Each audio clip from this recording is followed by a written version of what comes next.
Pronto, agora sim. Por favor, desculpa.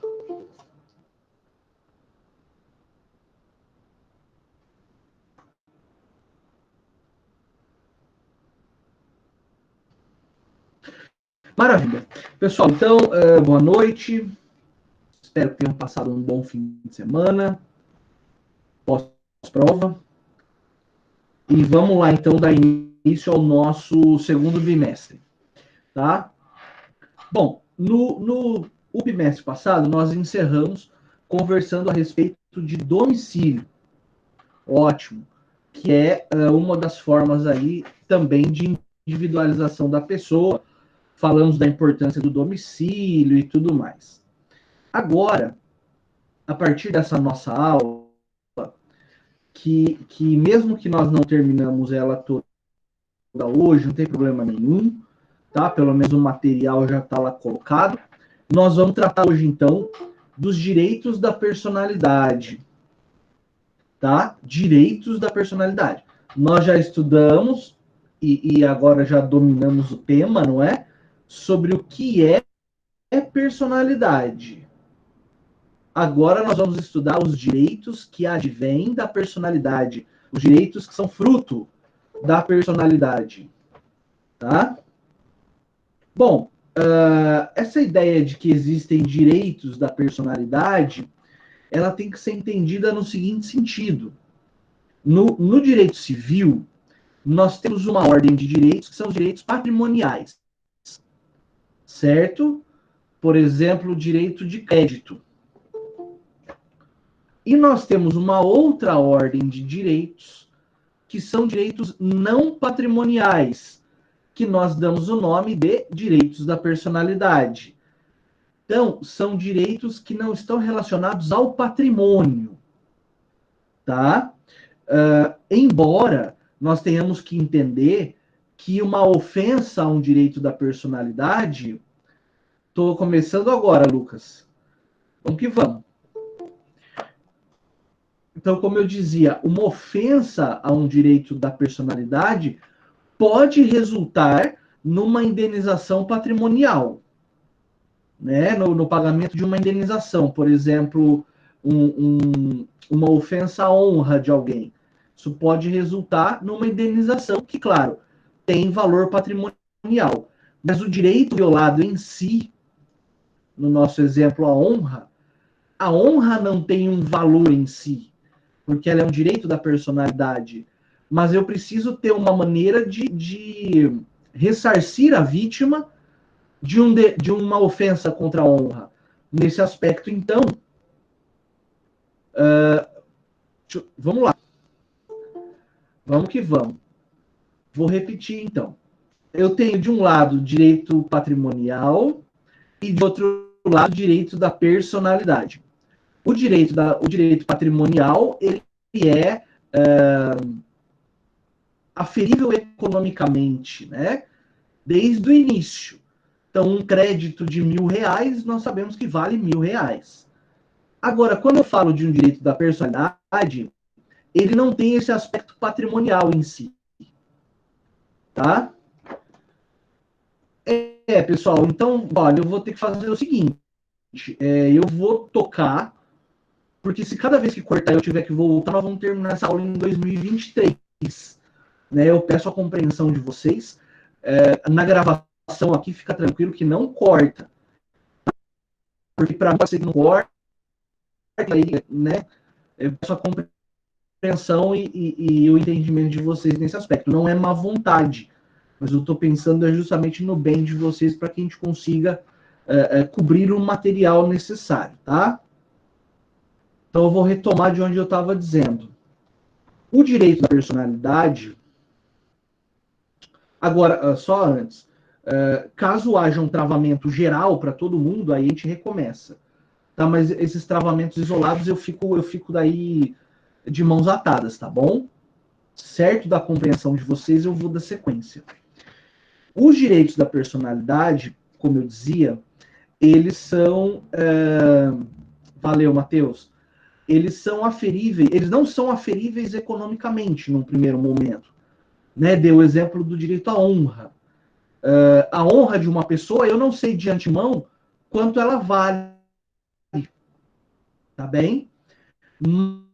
Mas eu sei que uma violação à honra resultará fatalmente, ao final, de uma indenização que daí sim eu vou contar em dinheiro, né? A honra de uma pessoa violada pode chegar ao final e receber uma indenização de 10 mil reais. Mas a honra em si não tem valor econômico. Tá claro isso? Maravilha. Ó, esses direitos da personalidade, eles já são, inclusive, proclamados quando do estudo do direito natural, né? Que nós aprendemos lá em ED. São aqueles direitos que são nascidos com a pessoa. O direito natural, ele é divino e ele está, em certa medida, antes mesmo do próprio direito escrito. Então, nós encontramos como berço do estudo dos direitos da personalidade o próprio direito natural, que depois, como nós veremos aqui, não é?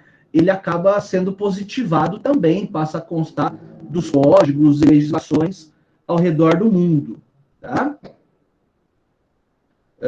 Por exemplo, a partir da Revolução Francesa, né, nós já vemos esse tipo de direito sendo positivado. No nosso direito brasileiro, um passo importante para o estudo e para a proteção dos direitos da personalidade é o advento da Constituição de 1988, que inclusive está fazendo aniversário, né, nessa data de hoje, dia 5 de outubro, é aniversário da Constituição. E tudo bem. E daí eu até, inclusive, mandei um texto, um vídeo lá para vocês a respeito desses 32 anos de Constituição de 88. Lá no texto constitucional, nós encontramos no artigo 5º, inciso 10, um bom exemplo de proteção dos direitos da personalidade. Lá nós encontramos assim, ó, artigo 5º, inciso 10. Tá aí no material, até o dispositivo escrito. São invioláveis a intimidade, a vida privada, a honra e a imagem das pessoas, assegurando o direito à indenização pelo dano material ou moral decorrente de sua violação. Então, veja, quando eu digo invioláveis, né, que são protegidos a intimidade, a vida privada, a honra e a imagem. E tem um rol. Só que esse rol de direitos da personalidade, que está aqui no inciso 10, ele é um rol exemplificativo. Né? E daí vem o complemento. Toda vez que houver uma violação a esses direitos, é assegurada a indenização. Seja porque a pessoa sofreu um dano material ou porque sofreu um dano moral. Lembrando que a pessoa pode sofrer ao mesmo tempo dano material e moral. Né? Pega lá, por exemplo, um sujeito que pratica medicina. Né? E daí é divulgado uma notícia falsa, uma mentira, de que esse médico ele é, na verdade, um açougueiro, que ele não sabe o exercício da profissão, que por culpa dele pacientes morreram, quando tudo isso é mentira, né? E por conta disso ele perde pacientes. Então ele vai ter um dano material, certo? Deixar entrar dinheiro na clínica dele. E ele também tem um dano moral referente aí à sua honra enquanto bom profissional da medicina. Certo? Maravilha.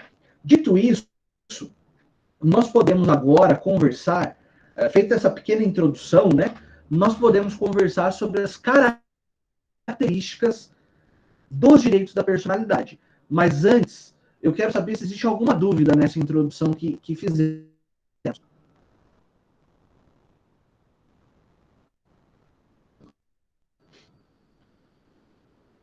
Tudo ok? Então vamos lá. Beleza. Então vamos para as características. Eu acredito que a essa altura do campeonato, a altura,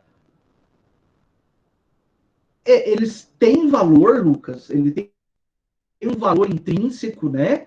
De compor, o grande valor desses direitos é compor a personalidade. Só que esse valor ele não é mensurável, não dá para calcular de antemão quanto que vale a honra de alguém, por exemplo, quanto que vale a vida de alguém, por exemplo. No entanto, quando esses direitos são violados, é necessário fazer um cálculo financeiro, econômico, para fins de indenização. Tá bem? Ótimo.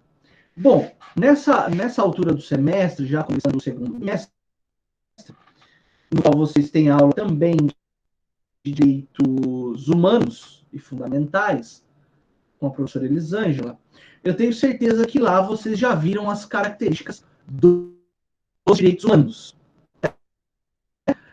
Inalienável, imprescritível, indisponível e por aí vai. Essas características que vocês já conhecem, nós aplicaremos aqui para os direitos da personalidade. São assuntos que estão bastante próximos, né? Então, vamos lá. Eu destaquei para vocês com a 7 características para nós trabalhar. Sem pressa, sem correria, você vai ver que é muito tranquilo, é muito fácil de entender. Tá bom? Então, a primeira característica, turma, é a intransmissibilidade.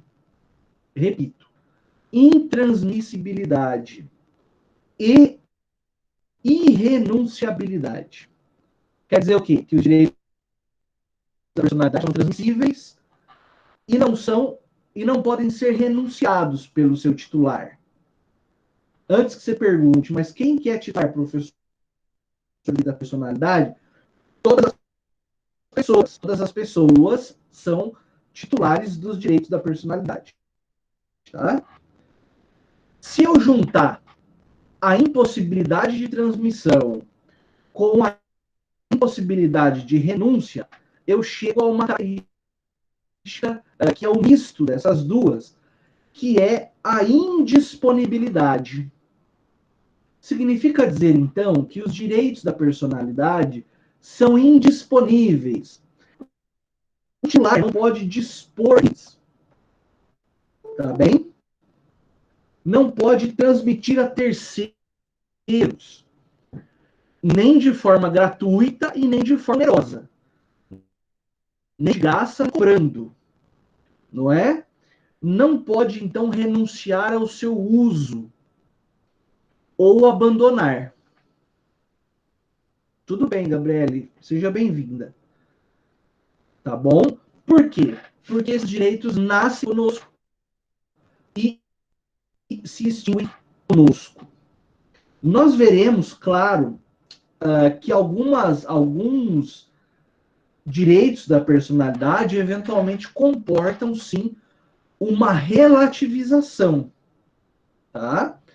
Uma relativização, mas isso não quer dizer que o titular dele dispôs. Ele apenas pôde, porque a lei assim permite, relativizar o direito. Tá? Você vai ver, por exemplo, o direito à imagem, ele admite alguma relativização. Né?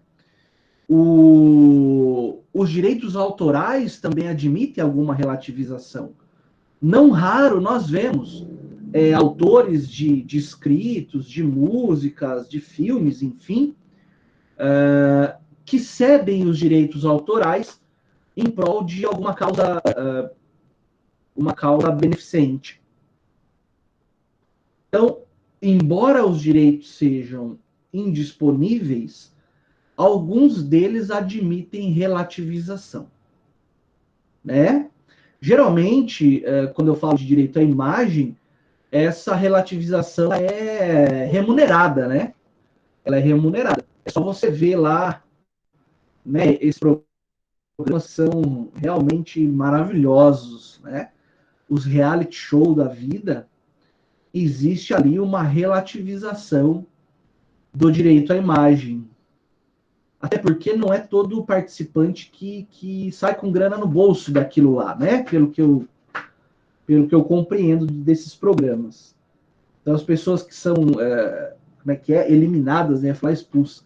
As pessoas que são eliminadas no começo do programa, elas assinaram um contrato, por exemplo, com a emissora de TV, e disseram, pode transmitir minha imagem 24 horas por dia. Não é? Tá certo? Maravilha. Então, essa indisponibilidade da qual estamos falando, ela não é absoluta, repito. Ela é relativa. Ela comporta abrandamentos, não é? E daí eu trouxe para vocês o enunciado número 4 da primeira jornada de direito civil, né, do Conselho da Justiça Federal. O exercício dos direitos da personalidade pode sofrer limitação voluntária, que é o caso do direito à imagem. O próprio titular limitou o alcance desse direito. Desde que essa limitação não seja permanente, veja, no nosso exemplo, existe um tempo. O contrato é celebrado com prazo de exploração daquela imagem e também não pode ser geral. Ela tem que ser para um determinado, uma determinada circunstância. Por exemplo, o programa de reality show. Né? Então, a pergunta é, a indisponibilidade absoluta? A resposta é não. A indisponibilidade comporta limitações, desde que essas limitações sejam voluntárias, não pode ser imposto ao titular, e não pode ser geral, tem que ser relacionada a determinado assunto. Por exemplo, o contrato para participar daqueles programas que são os reality shows, né? Tá bem? Agora, não. O que morre com o sujeito é o direito de ele próprio vender a sua imagem, né? Porque se você pensar a Michael Jackson, por exemplo, ele nunca vendeu tanto, a imagem dele nunca apareceu tanto quando comparado com o evento morte que aconteceu. Então, o Michael Jackson passou a valer mais morto do que vivo, por assim dizer. Mas, se houvesse um uso abusivo dessa imagem, Adeilson e turma, claro que o Michael Jackson faria a defesa, né? E isso, por que o Michael Jackson não poderia fazer a defesa? Porque ele já estava morto, né? Mas os seus familiares podem fazer essa defesa no lugar dele, tá? Aqui no Brasil também pode sim ser limitado o uso. No entanto, em mente que se há contratos em vigor, né, geralmente as grandes gravadoras detêm uma porcentagem grande da própria imagem do sujeito. Porque aí nós estamos falando do hip hop só, né? Só do Michael Jackson, que talvez o maior artista norte-americano da história, ou um dos grandes. Então, existe aí um outro aspecto, um outro espectro de imagem. O que eu quero dizer é o seguinte, algumas pessoas se tornam tão famosas que, em certa medida, elas acabam se tornando um patrimônio quase que público. É diferente do professor João Felipe morrer, espero que vai demorar muito ainda, e daí alguém fazer o uso da minha imagem, não é? Isso vai repercutir nos meus parentes, meus familiares, minha esposa, que podem fazer essa defesa da imagem. Certo? Maravilha. E daí, então, pegando o gancho nisso que acabei de explicar, veja, os direitos da imagem são personalíssimos. Pertencem a um. Mas a defesa desse direito pode ser transmitido aos herdeiros. E é claro, o valor da indenização também será dos herdeiros. Não vai ser mais daquele que morreu, por exemplo, e a imagem foi usada de forma indevida. né? E quando eu falo indevida, não necessariamente com motivo de chacota, para ridicularizar a pessoa. Pode ser um uso que está fora de contrato, né? Especialmente com pessoas famosas. Esse uso fora de contrato acaba gerando direito à indenização. Se a pessoa ainda estiver viva, ela própria receberão a indenização devida. Tá joia? Olha só uma decisão do STJ. O direito de ação por dano moral é de natureza patrimonial. Por quê? Porque ele resulta em dinheiro, né? E, como tal, transmite-se aos sucessores da vítima. Então, os herdeiros da vítima podem pleitear dano moral daquele parente morto, cuja imagem, a voz, a honra foi violada. Tá? Vamos adiante. Segunda característica, absolutismo. Tem nada a ver lá com França, Revolução Francesa, nada disso. O que esse absolutismo aqui quer dizer é que esses direitos da personalidade eles são absolutos. Poxa, ajudou bastante, né? Absolutos, turma, no sentido de que eles podem ser opostos contra qualquer um.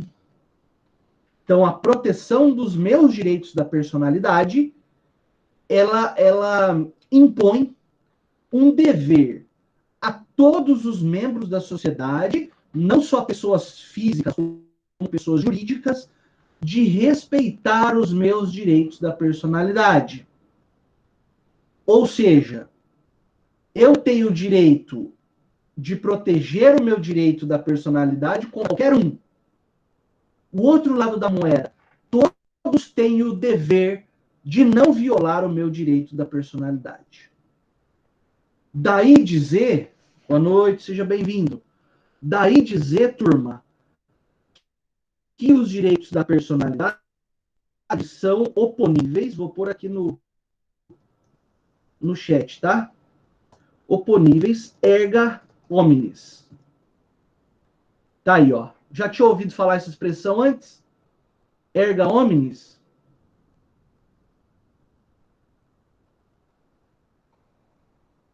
Eu pergunto porque se já ouviram, eu não vou ficar explicando. Se não ouviram, eu explico. Por isso. Não. Pessoal, essa é uma expressão latina que, assim, numa tradução livre e grosseira, né? Quer dizer contra todos. Contra todos. Então, os direitos da personalidade são contra todos. Porque eu posso usar a minha proteção jurídica contra qualquer um. Seja pessoa física, seja pessoa jurídica. E, por outro lado, ele também tem um efeito erga omnes, no sentido de que todas as pessoas têm que respeitar o meu direito da personalidade. Tá claro isso?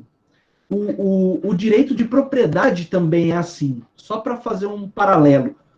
Eu tenho o direito de proteger a minha propriedade contra qualquer um, e, por outro lado, todos têm o direito de respeitar a minha propriedade. Daí dizer, então, que é um direito erga omnes, absoluto, vale contra todos. No direito constitucional, vocês vão ouvir isso também, a respeito dessa expressão erga omnes, contra todos. Então, ele tem um caráter geral.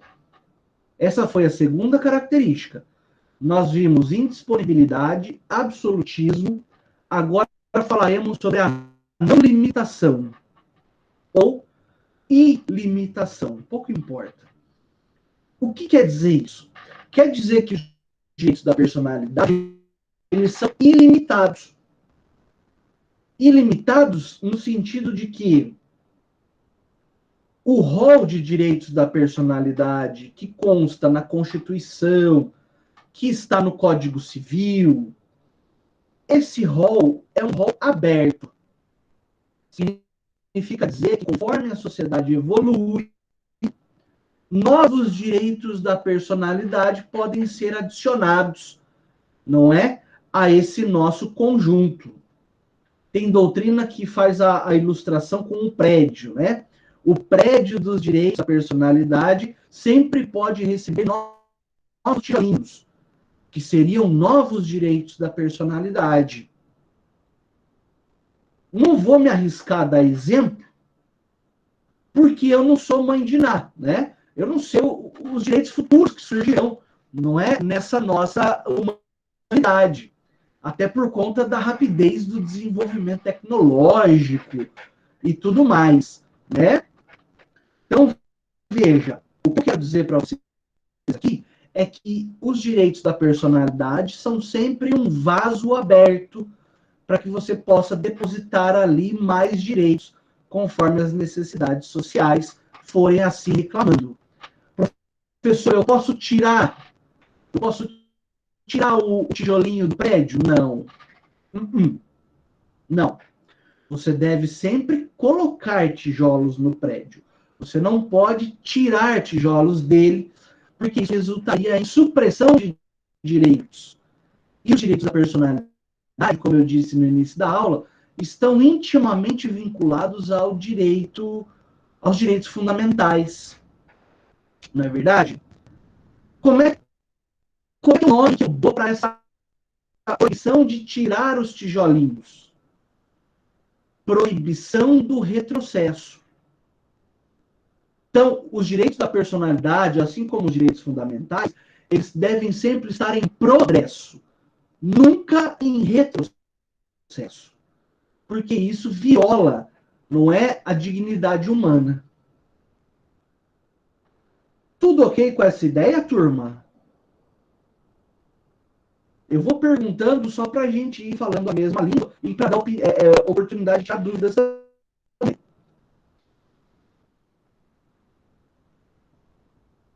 Tá. Então, assim, como exemplos, né, de direitos da personalidade que assim podem ser considerados que não estão na Constituição e não estão explicitamente no Código Civil, por assim dizer. O direito a alimentos para a criança, para o adolescente, para o cônjuge, no caso de divórcio, né? Para o idoso, direito a planejamento familiar, esse está na Constituição. Ao leite materno, nós sabemos da importância do aleitamento materno, direito ao meio ambiente e à velhice digna, direito religioso, liberdade de pensamento e assim por diante. Isso tudo compõe o rol de direitos da personalidade. Pasmem. Né? Claro que aqui na nossa aula nós abordaremos o núcleo tratado pelo Código Civil. Né? Senão, eu ficaria falando de direitos da personalidade talvez pelo resto da vida, dada a importância do tema. Pois bem, então nós falamos indisponibilidade, absolutismo, não limitação, e agora, número 4, a imprescritibilidade. Veja, os direitos da personalidade, como eu disse no começo e repito, eles nascem com o indivíduo, não é isso? E acompanham o indivíduo até seu óbito, até a sua morte. E o fato de, eventualmente, durante a vida, o sujeito não exercer a proteção de algum direito da personalidade, esse direito não se perde pelo não uso e não se perde também pelo decurso do tempo. Não tem prazo de validade, para dizer de forma bem simples. Os direitos da personalidade não possuem prazo de validade. João Felipe, você tem que exercer a sua honra até os 35 anos de idade, senão depois você perde essa proteção e qualquer um daí pode esbagaçar a sua honra, que você não vai poder fazer nada. Ora, isso seria no mínimo absurdo, uma disposição dessa. como o código ele é complicado, mas ele é perfeitinho, ele tem, não é, essa nota da imprescritibilidade. Certo? Agora veja, e olha que interessante. Então, o direito da personalidade em si não prescreve, mas o reflexo patrimonial da violação ao direito da personalidade, esse prescreve. Repito, o direito à personalidade não prescreve. Ele tem de acompanhar o indivíduo durante toda a sua vida, para além da morte em alguns casos. Mas os reflexos patrimoniais de uma violação ao direito da personalidade, esses sim prescrevem. Então vai lá. Todos nós nessa sala temos direito à imagem. Não se pode usar a imagem de nenhum de nós sem a nossa autorização prévia. Pouco importa se para ganhar dinheiro, se para fazer piada, o que é deplorável, né? Mas, enfim, não se pode usar, ponto. E vamos supor que a imagem do professor João Felipe foi usada. Não estou dizendo que isso vai acontecer, é só uma hipótese. A imagem do professor João Felipe foi usada, um trecho dessa aula, por exemplo, foi usado para, em certa medida, fins não institucionais. Fins que não dizem respeito à nossa querida Unifil. Eu posso reclamar por isso, porque a minha imagem foi utilizada sem a minha autorização. E é óbvio que quando eu reclamar, eu pedirei indenização por isso. Porque eu sofri dano moral. Minha imagem foi usada sem a minha autorização. Esse direito de pedir o dano moral, que é grana, ao final e ao cabo, esse direito prescreve. Por exemplo, 5 anos. Eu fico sabendo hoje do uso indevido. Eu tenho prazo de 5 anos para entrar com a ação, para entrar com a ação para defender a minha imagem contra essa violação. Suponhamos que eu chego no Poder Judiciário depois de 5 anos e 2 dias. O juiz vai ler a minha petição e vai comparar as datas com o que está na lei. Né? Supondo que a lei prevê 5 anos. São vários prazos que tem lá no artigo 205 e 206. Eu estou usando 5 anos para ficar fácil de entender. Aí o juiz olha e fala, a violação aconteceu dia 5/10. Isso, vamos chegar lá, Catiúcia. Olha, dia 5/10 de 2015 foi... Beleza, Amanda. Dia 5/10 de 2015 foi violado. Ele chegou aqui hoje, dia 7/10 de 2020.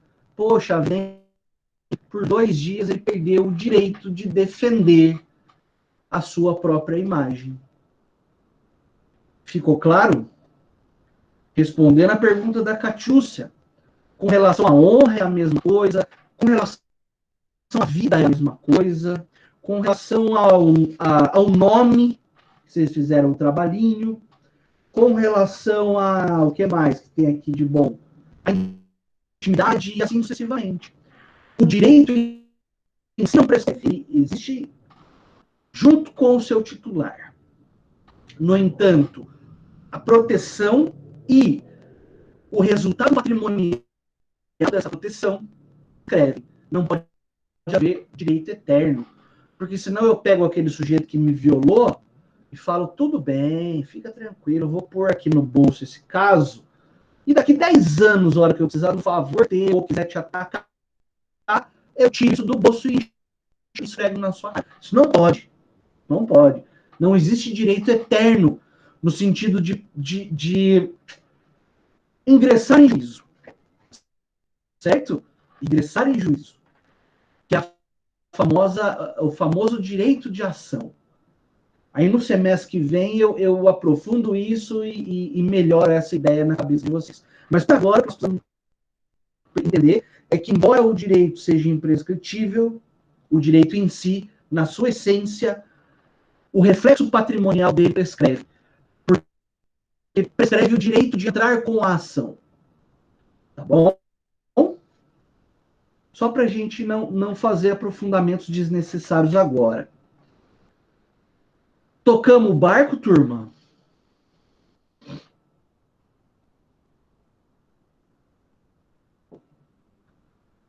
Maravilha. Então vamos lá. Na nossa contagem foi indisponibilidade, absolutismo, não limitação, imprescritibilidade. Ó, já passamos da metade. Agora eu quero falar com vocês sobre a impenhorabilidade. O que é que coloca aqui? Se bem que está no material, ele não custa. Impenhorabilidade. Pessoal, antes de falar da impenhorabilidade, é importante que nós façamos uma pequena diferenciação, tá? Que é uma diferenciação a respeito de penhor e penhora. Já ouviram as duas palavras? Tem o penhor, não é penhoar, que era uma peça de roupa, não é? Que a mulherada usava há um tempo atrás. Ou não sei se usa ainda. Mas eu tenho o penhor e a penhora. Essa piadinha também, né? Ó, obrigado aí pela simpatia e tal, mas foi triste, né? Foi feia. O penhor, ele é um direito de garantia, tá? É o famoso pôr no prego. Já ouviram falar isso? Vou pôr o meu relógio no prego. Assim, ó, você tem joias, relógios, bens móveis de valor, obra de arte, por exemplo, e você está precisando de uma grana, né? Você não, o cliente. O cliente está precisando de uma grana. Aí ele te procura, não é? Poxa, doutora, preciso de uma luz aí. Aí você olha no braço do cara, ele tá com um relógio que só de olhar você vê que vale no mínimo uns 5 mil reais. Pô, que relógio bom esse aí, né? Por que você não vai até uma agência bancária? Acho que, salvo engano, no Brasil, só a Caixa Econômica está autorizada a fazer esse serviço. Você não vai até a agência bancária e empenha o teu relógio. Ah, é? Como é que funciona? Não, você vai lá, entrega o relógio, pega os 5 contos que o relógio vale, paga suas contas, depois você levanta o valor do relógio, vai até o banco, paga o banco e pega o relógio de volta. Ah, mas e se eu não conseguir o dinheiro? Aí o relógio passa a ser do banco, ele vende e paga a si próprio. Isso é penhor, né? Em linhas gerais. A penhora, por outro lado, é um instituto de processo civil. Então o sujeito está devendo, não pagou, aí ele vai para uma ação de cobrança. Não paga na ação de cobrança. Bom, como é que vai fazer, né? A vítima ou o credor vai ficar sem o dinheiro? Tem como. Né? Lembra que o credor ele é sagrado no sistema. O credor de boa fé, claro. Aí o juiz pega e mandou a justiça levantar os bens do credor. E o oficial de justiça levantando os bens, vê lá que tem um automóvel quitado, automóvel antigo de colecionador, faz. Expede, dentro do processo civil, hein? Expede um mandado de penhora. Então, o oficial de justiça vai lá e pega o bem. Por que ele pega o bem? Porque esse bem vai a leilão, o valor que for arrecadado com o leilão paga o credor, e se sobrar um pouco de dinheiro, devolve para o devedor. Então, são duas coisas diferentes. O penhor é para garantir um empréstimo, você deu o relógio em garantia do empréstimo, e a penhora é uma constrição, é um bloqueio dos bens para que eles sejam depois transformados em dinheiro e feito o pagamento ao credor. Tudo ok com essa pequena diferenciação? Então vamos adiante. Quando. Pois não, Adeilson.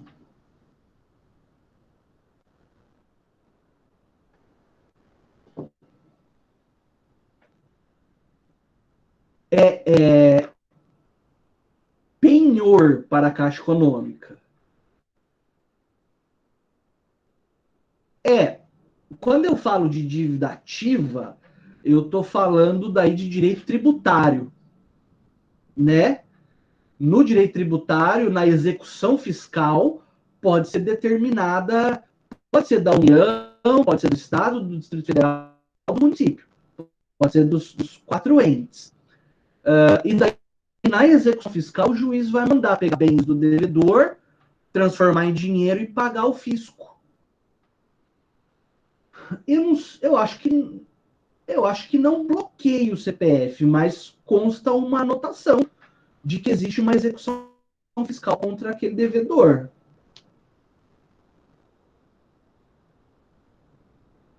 Né? Beleza. Então, quando eu dizia para vocês que os direitos da personalidade são impenhoráveis, é exatamente isso que eu estou querendo dizer. Ora, se eles são inerentes à natureza humana, né? A princípio sequer possuem valor econômico. Como é que o juiz pode, por exemplo, pegar um cliente nosso e falar assim, olha, vamos fazer o seguinte, o seu cliente ele não tem dinheiro para pagar o credor dele, mas eu vou mandar penhorar, vou mandar o oficial de justiça penhorar a honra dele. Veja, você vai virar para o juiz e falar, tá, tudo bem. E o advogado do credor provavelmente vai falar, não, não quero, porque a princípio não é que a honra não vale nada, é que eu não tenho parâmetros para medir a honra de alguém a princípio, não é verdade? Só depois de uma eventual violação. Tá certo? Então eu não consigo penhorar esses direitos, não consigo vender, transformar a honra de alguém em dinheiro para pagar o credor. Isso é um tanto quanto difícil até de enxergar, né? Mas agora vai. Você pode me perguntar assim, olha, professor, mas tem um jogador de bola que arrecada uma grana com direito de imagem. Posso penhorar esse dinheiro que ele arrecada com o direito de imagem? Claro, porque eu não estou arrecadando, não tô penhorando a imagem dele. Eu estou penhorando o dinheiro que ele ganha com a própria imagem, né? São coisas completamente diferentes. Mas a imagem do sujeito propriamente dita não teria nem resultado econômico aproveitável. A não ser, nesses casos dos famosões aí, né, nós vamos viver em um mundo que talvez não idolatre tanto as pessoas a ponto da imagem delas valer tanto, mas tudo bem. Por enquanto é o que o capitalismo dita, né? Mas eu pegar agora o dinheiro que está lá na conta do cara, que ele arrecadou por conta da imagem dele, ó, sem problema nenhum. Tranquilão. Joia? Vamos adiante então. O número 7, que é o último. O professor contou 1, 2, 3, 4, 6, 7. Desculpa, são 6 só, né? Perdão, na minha tabuada aqui, o 5 faltou esse dia.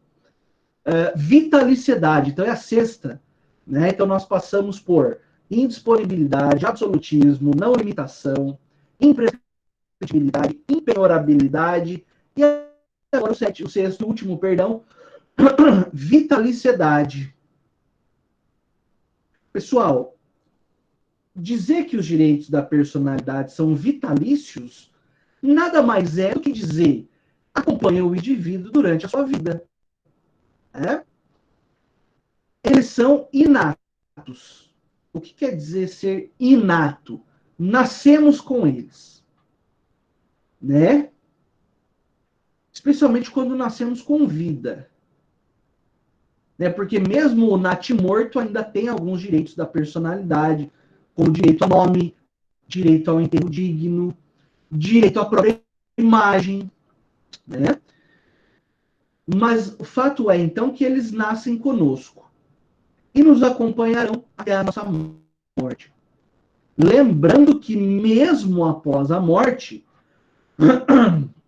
alguns desses direitos permanecem, como o direito do respeito ao morto, respeito à honra, à imagem, a eventuais direitos autorais, a voz da pessoa morta, né? Direito à memória e por aí vai. Então veja, eu trouxe para vocês aí o artigo 12, parágrafo único do Código Civil, que estabelece que quando se trata de morto, por questões óbvias, terá legitimidade para requerer que cesse a ameaça ou a lesão a direito da personalidade e reclamar perdas e danos sem prejuízo de outras sanções, ou colateral até o quarto grau. Eu vou encerrar aqui rapidinho essa vitaliciedade e daí eu vou explicar para vocês os graus de parentesco. Ok? Então, veja, quando eu falo que o direito é vitalício, ele vai com a pessoa até a morte, a pessoa deixou de existir, mas eventualmente alguns direitos ainda permanecerão. Óbvio que não será o próprio morto que defenderá o seu direito por questões de impossibilidade física, né? Mas essa possibilidade de defesa dos direitos do morto recai no seu cônjuge sobrevivente ou nos seus parentes até o quarto grau. Seja parente em linha reta ou parente em linha colateral. Ótimo. Quanto à vitaliciedade, acredito que não haja muito mais o que a gente possa explicar. Agora, com relação aos graus de parentesco, aí eu acho que vale a pena. Eu vou tentar de um jeito aqui improvisar uma lozinha para nós, tá? Uma lozinha. Bom, o código falou aí que nós temos parentes em linha reta e parentes em linha colateral. Mas o que será que é isso? Primeiro os conceitos, tá? O que é linha reta? Pessoal, na linha reta, eu estou falando de pessoas que descendem umas das outras. Certo? Você é parente em linha reta do seu pai e da sua mãe. Você descendeu diretamente deles. O seu filho, presente ou futuro, não é? Mas, ou hipotético, seu filho será parente em linha reta. Eu, tua e dos seus pais. O filho do seu filho também será parente em linha reta do filho que veio antes, teu e assim por diante. Então, nós estamos num tronco reto, onde uma pessoa descende da outra. Tá claro, turma? Relação basicamente de pais e filhos. Claro que ela se desdobra, né? Pais, filhos, netos, bisnetos e tudo mais.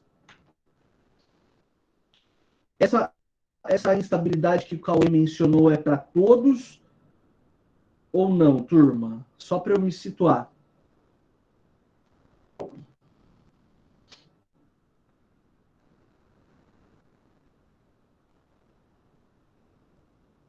Vamos de novo, então, o que é o parentesco da reta? Então, vai lá. Ó, tá. Talvez seja a minha conexão, então, porque nós estamos em reforma aqui em casa, ficou ruim. Já não era muito boa. Tá que nem aquele meme, né? Era ruim, mas agora parece estar pior, né? Mas, se bem que está tudo ligadinho aqui da forma recomendada. Travou tudo aí, pessoal? Vamos lá.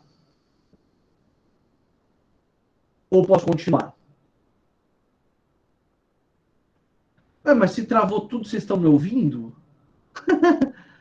Não estou entendendo.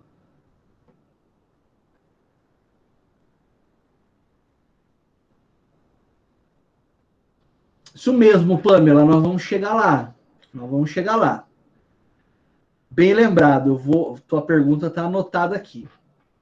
Ó, mas vamos falar da linha reta primeiro. Então, na linha reta são as pessoas que vão descendendo umas das outras. Uma relação de pai-filho, mãe-filho, basicamente. Claro que isso vai se desdobrando para netos, bisnetos, trisnetos. Para cima tem pais, avós, bisavós e assim por diante. Na linha colateral, eu tenho pessoas que são do mesmo tronco familiar, mas elas não descendem umas das outras. Veja, você e o seu irmão, né? São parentes colaterais. Por quê? Porque você não descendeu do seu irmão, você descendeu com o seu irmão, mas não dele. É porque ele não seria seu irmão, ele seria seu pai, por exemplo. Não é isso? Os tios, os seus tios são seus parentes. No entanto, não são parentes em linha reta, porque você não descende do seu tio e nem seu tio descende de você. Mas vocês têm um ancestral comum, concorda? Qual que é o ancestral comum teu e do teu tio? Uma pessoa da qual vocês duas vieram. Vocês dois vieram. Pensa aí. Os avós. Exatamente. O avô é o parente comum, é o ascendente comum teu e do teu tio. Porque tanto ele quanto você vieram do avô ou dos avós. Não é isso? Tá ótimo. Só que saber isso apenas não basta para nós entendermos o parágrafo único do artigo 12. Porque o parágrafo único do artigo 12 fala que são parentes em linha reta ou colateral até o quarto grau. Agora eu preciso medir os graus. Não é? Eu fiz aqui, eu não sei se vai ficar bom de você enxergar aí. Né? Eu devia ter preparado talvez algo para partilhar a tela, enfim. Mas peço desculpas, senão depois eu preparo e mando como material complementar. Tá enxergando isso aqui ou não? Me ajuda.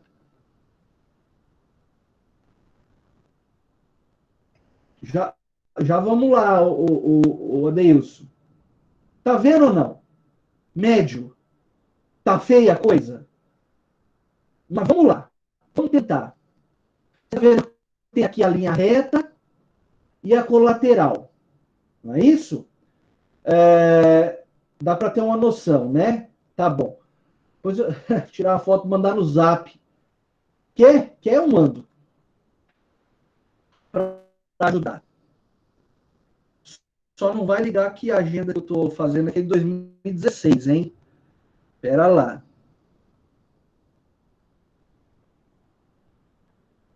Tchuk.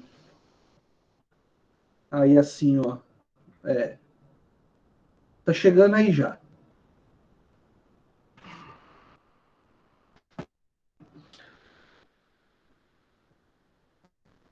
Já foi. Bom, nesse quadrinho, então, modesto aqui, com muito carinho, nós temos ali, ó, a linha reta e a linha colateral. Na linha reta, eu tenho os graus, primeiro, segundo, terceiro, e aqui vai embora. E para baixo também. Então, eu tenho os graus ascendentes e os graus descendentes. Tá claro? Então, vou fazer uma perguntinha. E vamos ver se a gente entende juntos. Você, ou melhor, o teu pai é teu parente na linha reta. Em qual grau? Lembra que você está no centro aqui, ó, tá? Você está no centro aqui, isso é o ponto zero. Isso é o marco zero da contagem. Ótimo. O teu pai é teu parente em primeiro grau. O mesmo aconteceu com a mãe. Ah, e os avós, professor? Opa, volta. Os avós são seus parentes na linha reta, ascendente em segundo grau. Tá ok? Sim ou não? Maravilha. Para baixo, a mesma coisa. Daí eu te pergunto, você é parente do teu filho na linha reta descendente em qual grau? Eu vou responder porque é bem tranquilo, né? Primeiro grau. Então, o filhinho lá tá no primeiro grau. O filho do filho, que é o teu neto, vai ser de segundo grau. O teu trisneto, se tiver aí a bênção de ver trisneto em vida, vai ser o teu parente em linha reta, descendente de terceiro grau. E aí, meus caros e minhas caras, põe uma reticência aí, porque vai ad eterno. Se a gente for voltar na linha reta ascendente, nós conseguimos chegar lá em Adão e Eva. Né? Que não interessa também. Quanto a isso, então, tá tranquilo. E agora eu vou trocar a cor da canetinha. Vou usar aqui uma canetinha marca-texto cor-de-rosa. A linha colateral é que pode eventualmente gerar um pouco mais de dúvida. Então vamos lá. Na linha colateral eu também tenho primeiro, segundo, terceiro e quarto grau. Tá? Então eu te pergunto, o seu irmão, ele é teu parente de qual grau?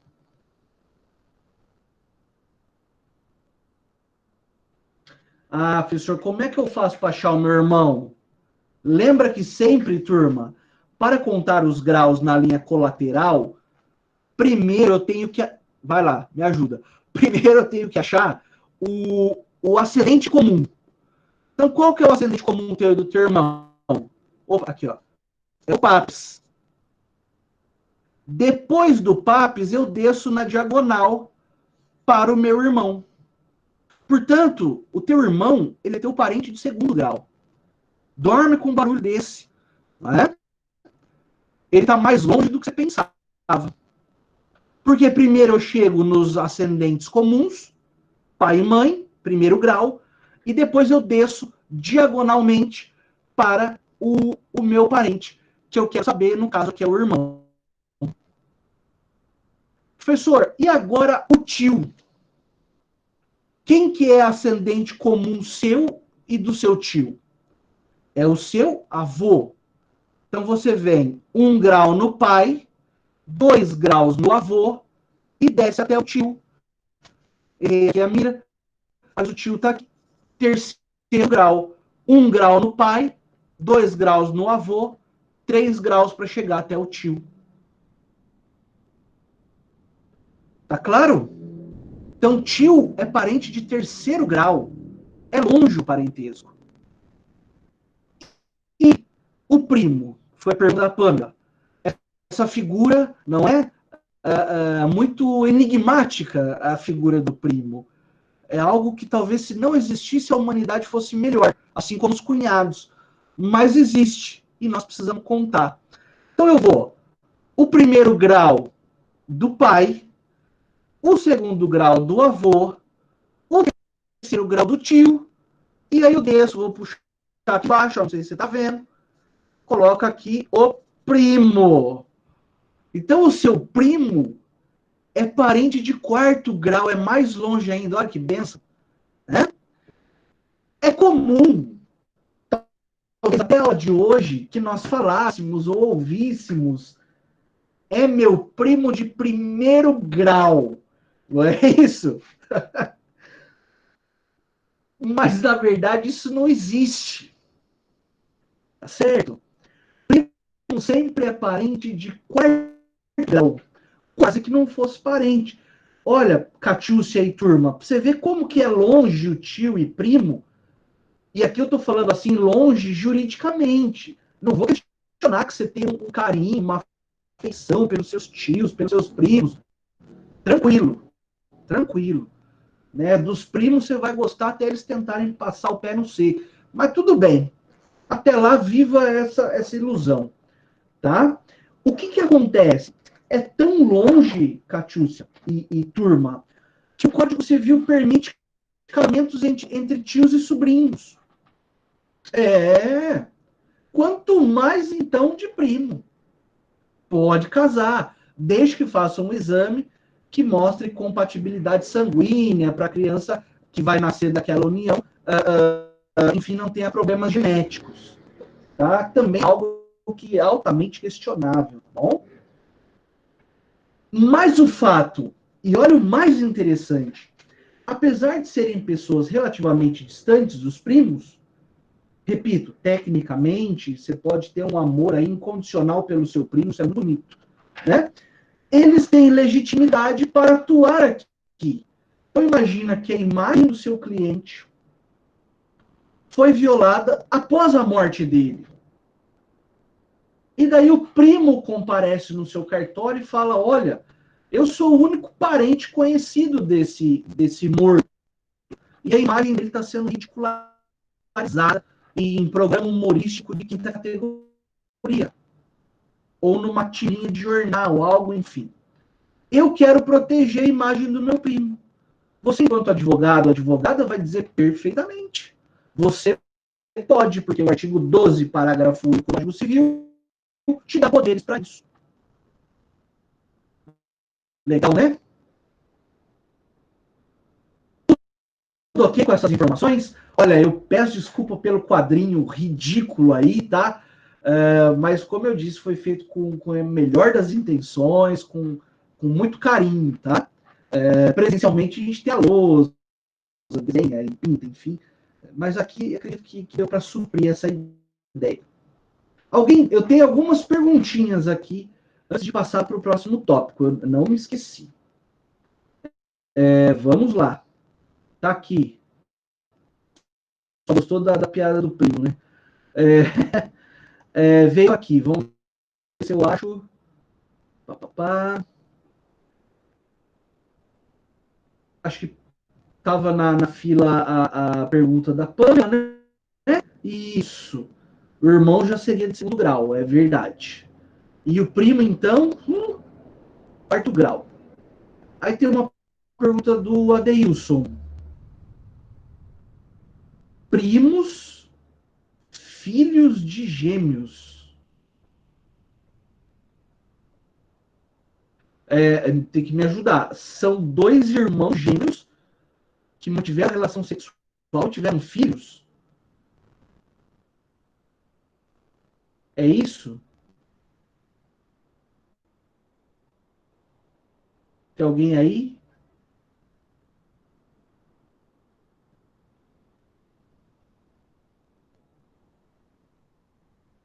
Porque daí eu vou ter que, desenvolver um raciocínio, mas vamos lá. Então, professor, primos, filhos de gêmeos. Tá. Então vou partir do pressuposto que os gêmeos mantiveram relação e tiveram filhos. Seriam meio-irmãos. Sim. O que protegeria os reais herdeiros de buscar uma herança por morte do tio rico? Olha, tá. Primos que são filhos de irmãos gêmeos. Me ajuda, Deus. Me ajuda. Vamos juntos. Primo A e primo B. Tem que pegar o caderninho aqui. Uma coisa que fica a dica também, quando vocês forem fazer relação de filiação, você desenha, que ajuda bem. Então eu vou desenhar aqui. Papá. Não. Pá. Tem que fazer, tem que fazer. Aqui estão os filhos, filho A e filho B.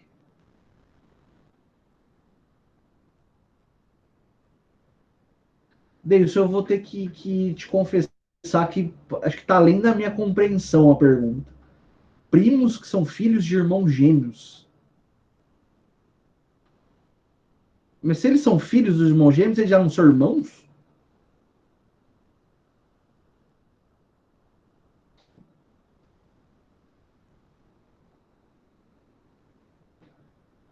Podemos fazer o seguinte, nós podemos pular essa e depois você me manda no WhatsApp certinho, eu respondo, monto o desenho se precisar e devolvo para a turma toda, pode ser? Para a gente ganhar tempo também, tá? Então vamos adiante. Maravilha. Pá, pá, pá. Aí no material de vocês, eu coloquei um pequeno resuminho, bem singelo, a respeito das gerações de direitos. Primeira geração, segunda e terceira. A doutrina mais moderna gosta de chamar de dimensões de direito. Né? Dimensões de direitos. Eu acho que a nomenclatura é o de menos, o que importa é a concretização deles. Mas lembra, vocês já viram isso lá na professora Elisângela. Primeira dimensão são os direitos de liberdade. Requer um afastamento do Estado, que não se intrometa na vida da pessoa. Não é isso? Estão me ouvindo bonitinho? Bonitinho porque a voz eu, né? Mas os direitos de segunda geração, os famosos direitos de igualdade, que precisam de uma aproximação do Estado agora para trazer prestações. Por uma questão lógica, né? Tem uma frase muito bacana de um pensador, acho que é inglês norte-americano, o Isaiah Berlin, que ele fala: não adianta nada se garantir liberdade para um exército de pessoas doentes, famintas, não é isso? Não instruídas. Você dizer que uma pessoa dessa é livre é gozar, é tirar sarro das condições dela. Para que uma pessoa possa gozar da sua liberdade plenamente, ela precisa de prestações do Estado, que são os famosos direitos sociais, né?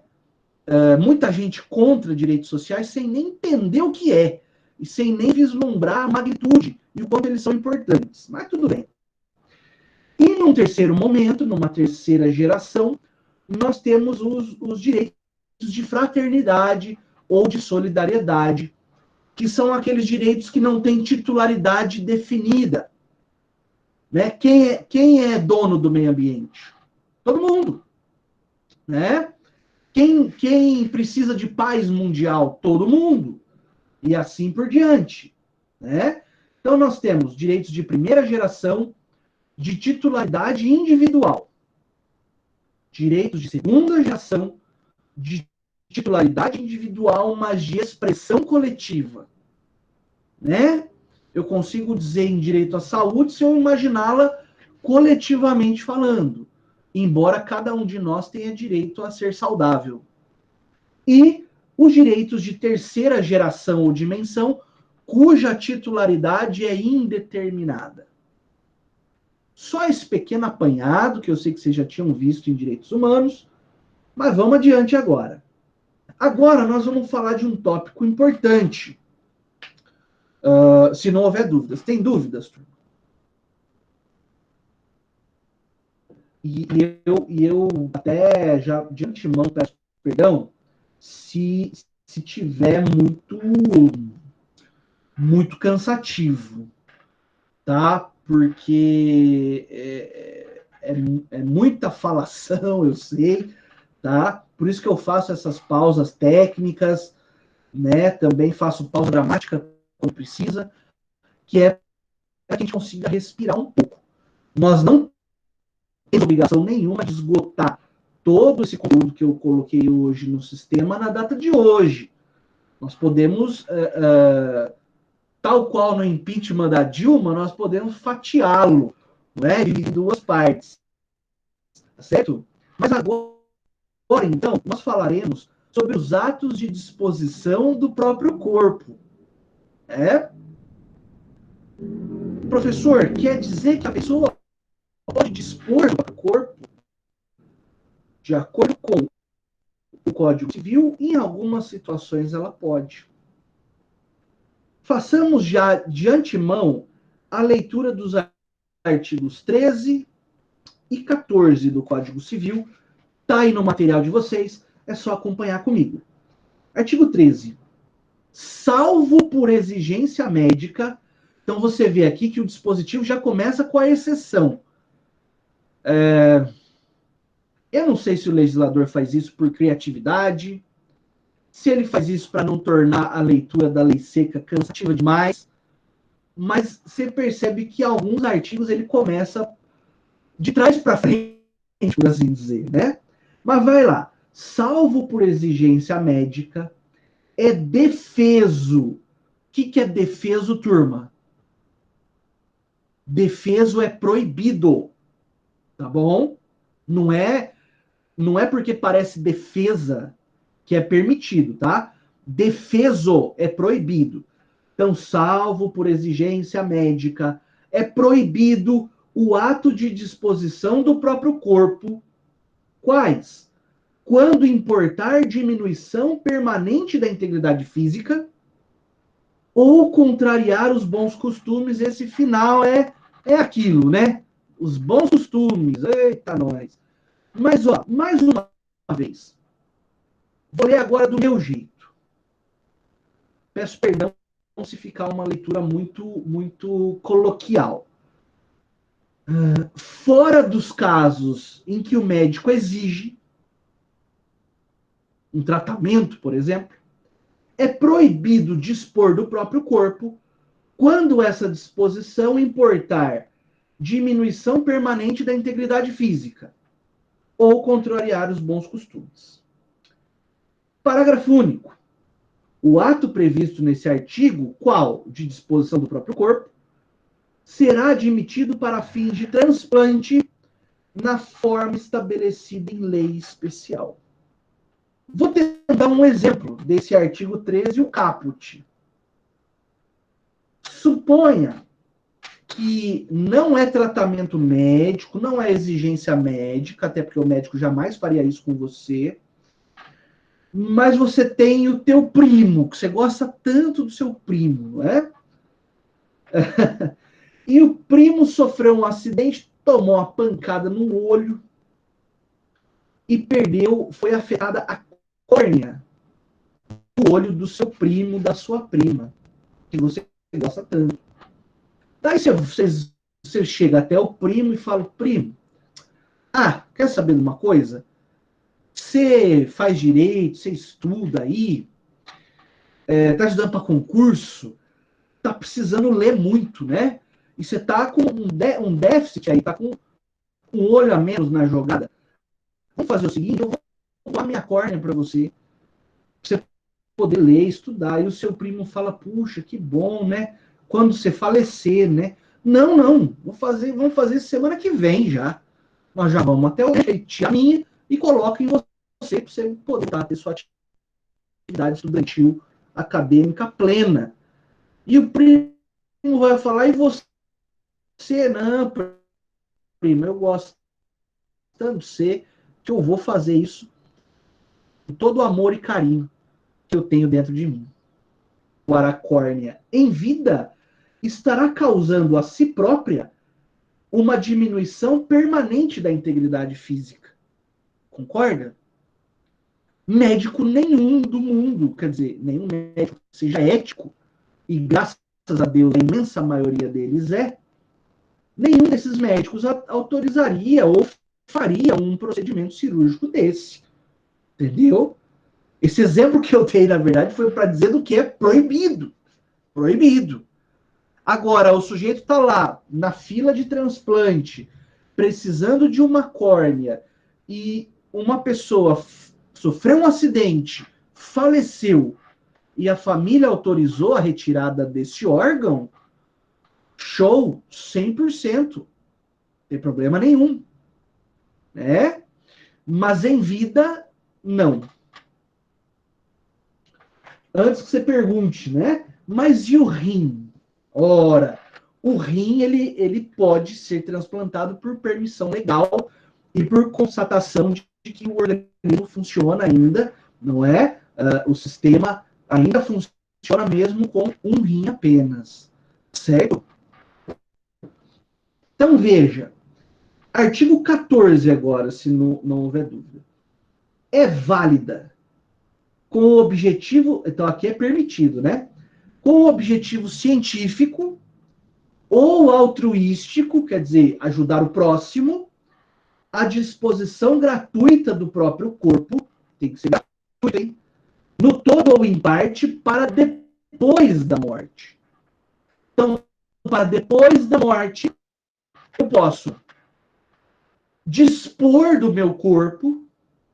Claro que eu vou fazer essa intenção em vida, né?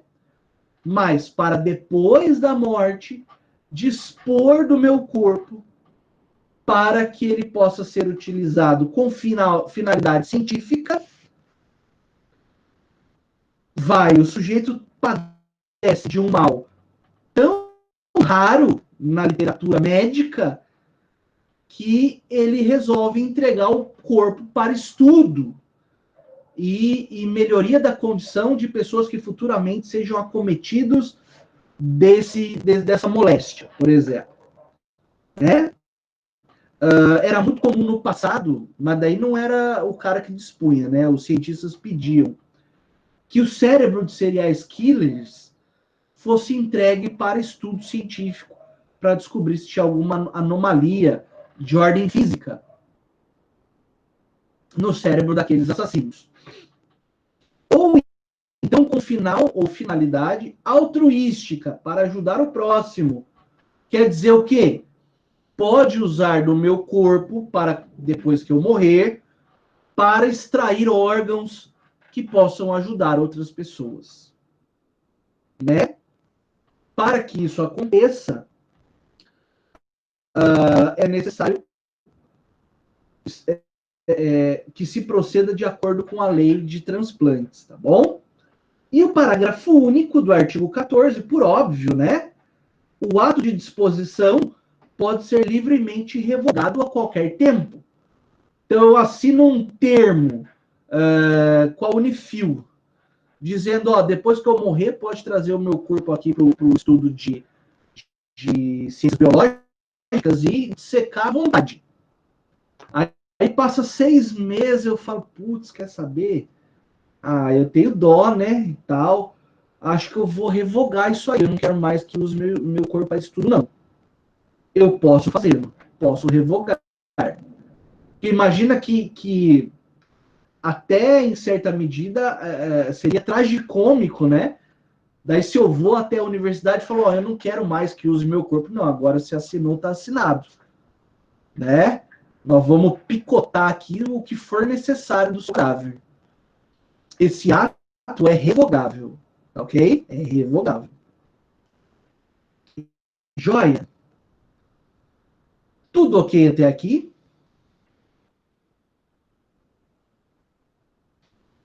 Ótimo. Vamos um pouco, tá? Tá quase acabando. Nós temos mais 20 minutos ainda para conversarmos. Bom, essa proteção à integridade humana, ela se dá também no âmbito penal, né? Quando nós analisamos, por exemplo, o artigo 129 do Código Penal, que trata do delito, do crime de lesão corporal. Então, não é dado, não é permitido a outros, a outrem, causar violação à integridade física de alguém. Claro que nem tudo é levado ao pé da letra, concorda? Porque senão o médico, quando abre a barriga do paciente para operar, ele está causando uma lesão, concorda? Algumas lesões são toleráveis. O dentista, quando pega o buticão, né? Lembra do buticão? Ele pega lá o buticão e arranca um dente de uma pessoa, ele eventualmente está praticando uma lesão corporal, mas essas lesões são toleradas. O que dizer quando faz o furinho, né, na orelha do nenezinho? Uma lesão corporal. Oh, meu Deus, mas nós vamos processar essa pessoa criminalmente? Claro que não. Isso existe uma teoria chamada de teoria da tolerância social, né? Com Zaffaroni, ele já menciona isso também, que não pode o sistema permitir determinadas condutas e depois puni-las penalmente. Me escapou o nome da teoria exata aqui do professor Raul Ernesto Zaffaroni. Mas o próprio Weltzel já dizia isso, né? Lá em 1939. Só que na época não foi aceita a teoria dele, né? Que o Weltzel, que é o pai do finalismo, né? Não sei se chegaram a ver isso já no penal. O Weltzel dizia, veja, que é um penalista alemão, as condutas, quando são toleradas pela sociedade a ponto de serem insignificantes, e não estou falando de insignificante no aspecto financeiro, econômico, mas de não lesionar o bem jurídico mesmo. Se não há lesão ao bem jurídico, não há crime, né? Então, aqui, quando o 129 protege a integridade corporal de alguém, o faz excluindo-se esses casos, né? Você vai fazer uma tatuagem, em certa medida, tá, sim, violando a tua integridade física. E aquele desenho, se você não fizer aquele tratamento com laser lá, fica forever, não é isso? Maravilha. O mesmo nós podemos dizer com relação ao direito à vida, né? Ao proteger a integridade física, também está se protegendo o direito à vida, que é o bem supremo. Mas nós já vimos também que não é absoluto. A vida também pode comportar relativizações. Legítima defesa, por exemplo. Então, veja, o direito ao próprio corpo, ele abrange tanto a integralidade do corpo, como partes dele. Eu já vi exemplo da pessoa que teve a perna amputada em vida. A pessoa teve a perna amputada e doou aquela parte do corpo que foi destacada para estudo. Tá? É possível que se faça isso. Maravilha. Falemos agora, para nós encerrarmos o nosso encontro, a respeito do transplante. Certo? Rapidamente, o parágrafo único do artigo 13 do Código Civil mencionou lá, não é? Que os atos de disposição do próprio corpo são admitidos para fins de transplante na forma estabelecida em lei especial. Então, aqui você vê o Código Civil fazendo uma remissão para outra lei. Né? Isso aqui é chamado de norma remissiva ou norma remitida. O artigo 13, parágrafo único, te leva para a lei de transplante, que é a lei número 9434 de 97. Vou pôr aqui. 9434 de 97. É a lei de transplante. Essa lei, pessoal, estabelece os requisitos necessários para que um transplante possa ser executado. Claro, os requisitos jurídicos, né? Você não vai ver procedimento cirúrgico ali na lei, não faz sentido isso. Mas ali, a lei diz o seguinte, pessoal. Nós vimos isso já em outros encontros. Quando for para tirar tirar órgãos do corpo morto, primeiro é preciso atestar a morte cerebral. Lembram disso? Essa morte encefálica, essa morte cerebral, tem que ser atestada por dois médicos que não farão parte da equipe médica que realizará a retirada do órgão. Repito, a morte cerebral tem que ser atestada por dois médicos que não farão parte da equipe médica que fará a retirada dos órgãos daquele cadáver. Para fins de segurança jurídica, para fins de evitar aí retirada indevida de órgãos de pessoas e tal, né? Infelizmente, nós sabemos que existe uma busca muito grande por órgãos no mercado negro, e eu li anteontem, olha que coincidência, anteontem ou ontem, que um rim no mercado negro pode chegar a valer 800 mil reais. Né? Então, veja, pode haver uma certa tentação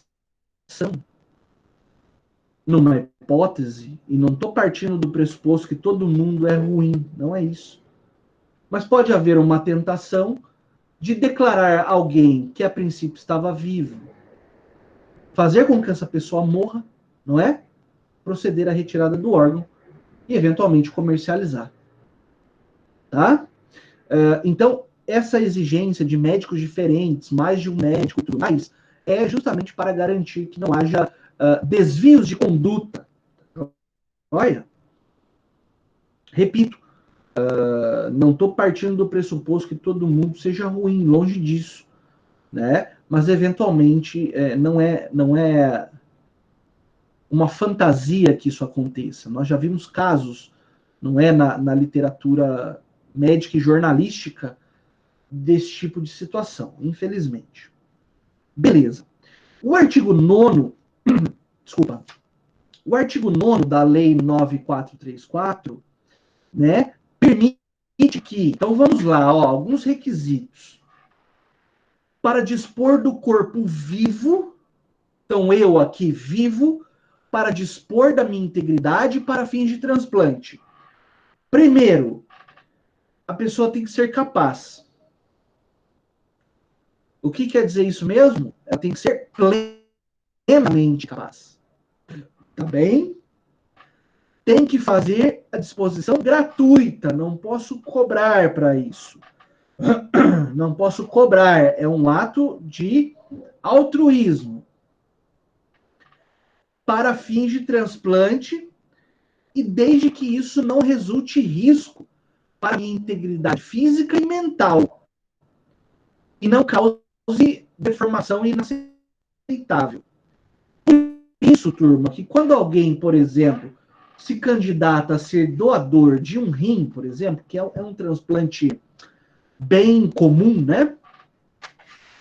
Essa pessoa passa por uma bateria de exames que leva em conta a compatibilidade com quem vai receber, que leva em conta a capacidade do organismo do doador manter-se depois com um rim apenas, que leva em conta a aptidão mental do sujeito, no sentido de que depois ele vai sobreviver com essa subtração, por assim dizer, ainda que seja uma subtração voluntária para ajudar, né? Então, todo esse quadro é traçado, é uma circunstância muito delicada, né? É tratado, então, com muito cuidado, para que, ao final, o médico responsável possa assinar um atestado dizendo pode ser realizada a retirada do órgão de A e a colocação desse órgão em B. Porque se houver indícios de que o organismo receptor rejeitará ou não aproveitará o órgão, não faz sentido tirar do doador, concorda? Submeter o doador a uma retirada grave dessas, se o organismo do doador estará apto do receptor, desculpa, não estará apto a receber o organismo, aí, o órgão e se adequar a ele. houver essa adaptação, né, do organismo ao órgão e vice-versa. Tá bem? Então é muito delicado o procedimento. Só é permitida a doação em caso de órgãos. Desculpa, vamos lá, achei interessante.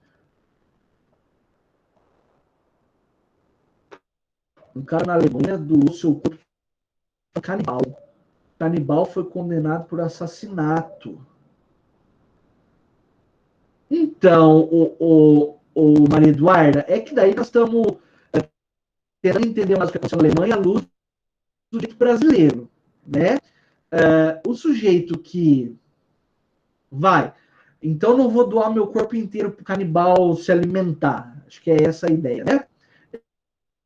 Vou tirar minha mão esquerda, que eu não uso muita coisa, né? Sou destro mesmo, e além de tudo, não gosto da esquerda, então já vou cortar a mão esquerda, né? E vou doar para ele fazer um ensopado. Veja, a pessoa que praticou a automutilação, né, coloca a mão na mesa e bate a faca, o machado, enfim, e corta, eu não vejo como sancioná-la ainda mais. Porque essa sanção seria de pecuniário, concorda? E ela vai pagar essa indenização para quem? Se ela fez de livre e espontânea vontade, pessoa a princípio capaz, dentro das suas faculdades, o que nós vamos fazer com essa pessoa? Né? Vou prender, mas o direito penal não prende condutas que não extrapolam o âmbito do próprio agente. A autolesão, a princípio, não é crime. Vou fazer civilmente. Tá, vou aplicar uma multa, uma indenização para ele. Ele vai pagar para quem? Para ele próprio. Agora, veja, né? Tudo pensando nas coisas que podem acontecer nesse exemplo. O canibal amarrou a vítima e decepou o braço dela para comer no jantar. Opa, aí eu tenho crime, aí eu tenho uma possibilidade indenizatória, né? Agora, tá, o sujeito que quer doar o pedaço de si para o canibal, mas não tem coragem de cortar, e o canibal falou, ih, rapaz, eu também gosto mais quando tá cozido já. Assim, quando eu não tenho muita afinidade. Mas aí o canibal fala, um médico amigo meu, que faz isso aí rapidinho, inclusive aplica anestesia, você nem vai sentir dor. Vamos lá. Oh, demorou. Opa, o médico que praticou esse procedimento, me parece que ele sim pode ser chamado a alguma indenização ou algo nesse sentido. Né? Eu não sei se eu te respondi, mas o caso é curioso. Curioso. Legal. Muito bom. Vamos adiante. Só é permitido, voltando aqui na nossa lei de transplantes, só é permitida doação. Claro que aqui nós estamos falando de doação do corpo vivo, né? De órgãos duplos, então rins, tem 2, pode doar 1. Partes que são regeneráveis, o fígado ele se regenera, então é possível tirar um pedaço e doar. A pele, o tecido, né? Medula óssea, pele, tecidos que se regeneram, né? E cuja retirada não prejudique o organismo do doador, nem lhe provoque mutilação ou deformação. É o caso da proibição, que eu trouxe como exemplo lá no comecinho, da doação da córnea. Doar a córnea vai causar mutilação ou deformação. Não acontece isso com o rim, nem com o fígado, nem com tecido, nem com pele, medula óssea, nada disso. Nesse caso, então, é permitido. Eu vou dizer que eu tenho um rol fechado de órgãos que podem ser objeto de doação, de acordo com o direito posto hoje, dia 5 de outubro de 2020. Tá bem? E olha que interessante. Essa ação em vida, ela pode ser feita de forma livre, com essas condicionantes que falei agora, mas de forma livre no sentido de direcionar. Olha, eu quero doar o meu rim para o meu primo. Eu quero doar o meu rim para o meu amigo vizinho meu aqui, amigo de uma vida inteira que agora está precisando. E eu sou compatível, quero doar. Então pode haver essa escolha. O que não pode, em momento algum, é pagamento. Né? Aquele primo ricaço, milionário, que veio lá do exterior, descobriu que você é compatível com ele para eventual doação, e ele te oferece um milhão, aqui ó, pá, uma em cima da outra. Pessoal, a lei veda o recebimento de qualquer quantia pelo órgão, certo? Ah, professor, mas aí a lei tá lá, eu tô aqui, eu pego esse dinheiro, coloco numa mala e guardo e vou usando. Para evitar esse tipo de conduta, que a princípio já é desprezível por natureza, né? Você vender a vida, né, para alguém. Mas para evitar esse tipo de conduta, turma, sempre que houver o transplante entre vivos, o hospital responsável pelo procedimento tem que extrair cópias desse procedimento que corre lá no hospital e remeter ao promotor de justiça. Constatado alguma irregularidade, algum indício, ele vai proceder às investigações pertinentes. Justamente para evitar comércio de órgãos. Não é? Tá bom? Numa crise dessa que o país está, não é? Eventualmente, pessoas não pensariam muito para fazer essa disposição a troco de pagamento. Mas não pode, tá? Não pode. E o médico tem que mandar isso para o promotor antes do transplante. Claro, óbvio. Né? Maravilha. Vamos ver se a gente consegue chegar no tratamento de risco aqui. Claro, agora falando do corpo morto, que é a destinação pós-mortem, né? Para fins altruístas, ou mesmo de estudo, de fim científico, também eu tenho que considerar aí a morte encefálica, né? Constatada de acordo com o artigo 3º, do qual já lhes falei, mas repito, constatada por 2 médicos que não fazem parte da equipe responsável pela retirada dos órgãos. Tá? Muito bom. Ah, ótimo. Isso é importantíssimo. É possível que a pessoa, como nós já vimos, diga no documento, né, em vida, que quer ser doador de órgãos. Não é isso?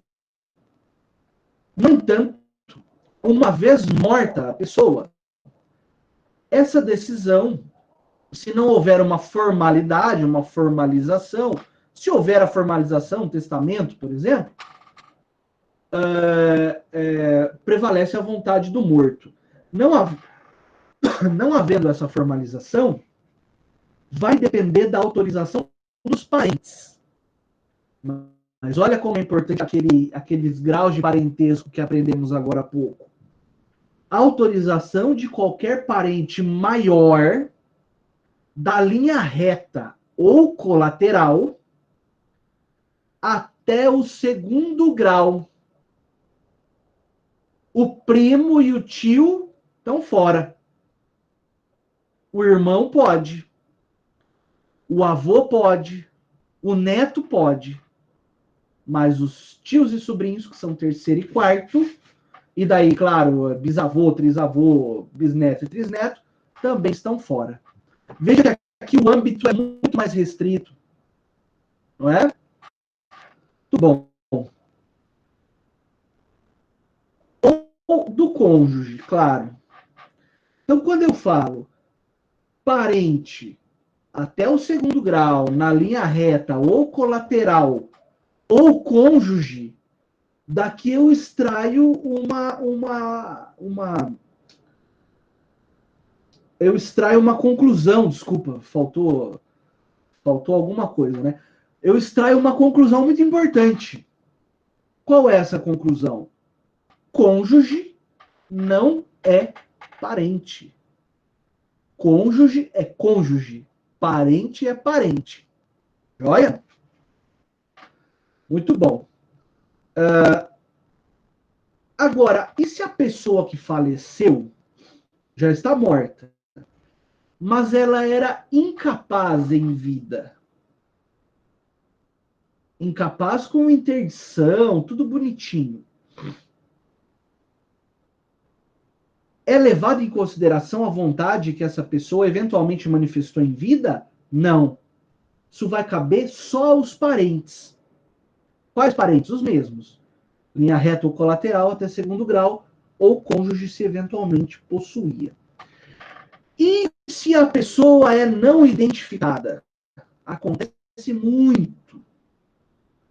Que no jargão, né, não é nem certo falar, mas no jargão é o conhecido indigente. Morre, vai parar no ML, ninguém reclama o corpo, ninguém sabe quem é, não tem nenhum documento.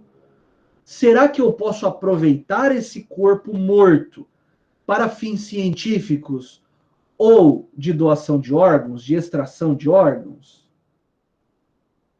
Pessoal, pelo fato dessa pessoa não ser identificada, é proibido remover-lhe os órgãos. Está lá na lei de transplantes, no artigo 6º. Isso, antigamente abastecia as faculdades, né? A gente ouve falar assim, de muito antigamente até contrabando de cadáver, não é isso? Vira bagunça, vira bagunça. Verdadeiro comércio. É. Que nem era no Velho Oeste lá, o caçador de recompensa, ele levava o cara vivo ou morto. Não é isso? Vivo valia um tantinho a mais, morto tinha um desconto. Mas o fato é que hoje não pode nem fazer retirada de órgãos e nem utilização para estudos. Tá bom? Agora, e se a pessoa. E para encerrar, hein? Estamos acabando. Eu sei que nós já passamos 2 minutos do horário. E se a pessoa em vida manifestou documentalmente o desejo de não doar órgãos? Nós vemos alguns RGs escrito não doador de órgãos. Pode tirar órgãos dele depois, se a família falar, ó, ele não queria doar, mas morreu, estamos nem aí para a vontade dele. Pode tirar os órgãos que forem necessários. Não pode, turma. Se em vida foi manifestada a vontade de não doar, não serão aproveitados os órgãos para essa finalidade de doação. Joia? E daí, para encerrar, é claro, né, uma conclusão que o Carlos Roberto traz, muito importante, a lei também prevê, depois que foi retirados os órgãos, esse cadáver ele tem que ser recomposto e entregue para que a família possa sepultá-lo dignamente, né? Geralmente, quando faz autópsia, né? Acho que o Luiz Fernando aí pode me ajudar, faz aqueles pontões enormes, né? Parece que está costurando até um outro animal, enfim. Mas fato é que esse cadáver tem que ser, depois da extração dos órgãos, então, ele tem que ser recomposto, entregue para a família, que vai fazer o velório, o sepultamento, tudo conforme manda a tradição. Certo? Pessoal, eu acredito que até aqui está ótimo. Nós conseguimos aí esgotar metade do nosso material.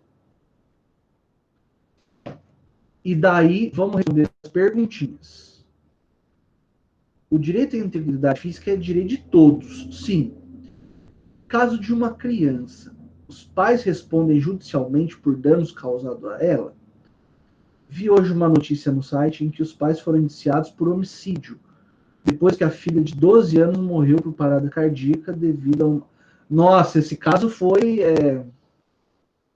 Aí, Pamela, a pergunta vem muito a calhar. Os pais podem efetivamente ser responsabilizados penalmente, porque aí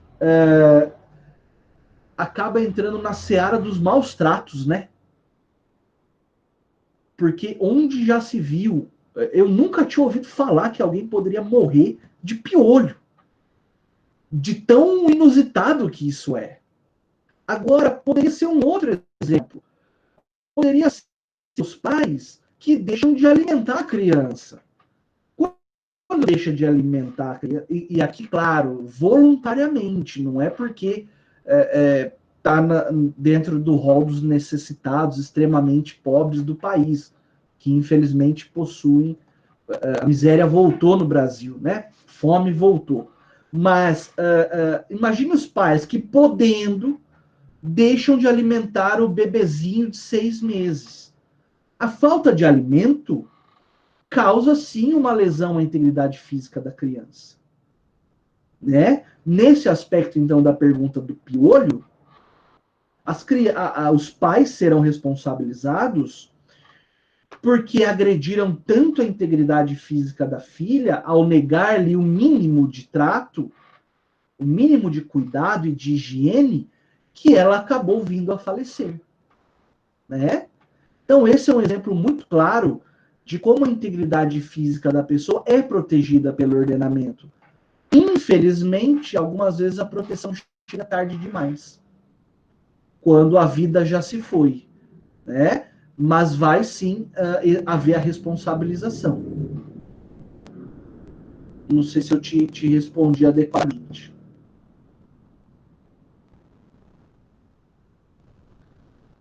Pessoal, a palavra está aberta, está à disposição de vocês, viu?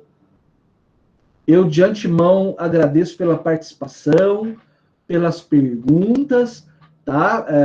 Essa interação é muito importante para que a gente possa caminhar juntos, entendendo adequadamente o conteúdo, tá? Eu, novamente, peço desculpas por eventuais travamentos que aconteceram, tá? Infelizmente, isso escapa do meu controle, e eu reforço que, infelizmente, não dá para ficar parando a cada travadinha que acontecer, tá? Sob pena aí de nós não conseguirmos tocar a aula efetivamente, né? No mais, então, eu desejo a todos uma boa noite e continuo à disposição nos nossos canais de comunicação, tá? Para que nós possamos, então, juntos, continuar aprendendo um pouco mais sobre o direito da personalidade. No mais, boa semana a todos.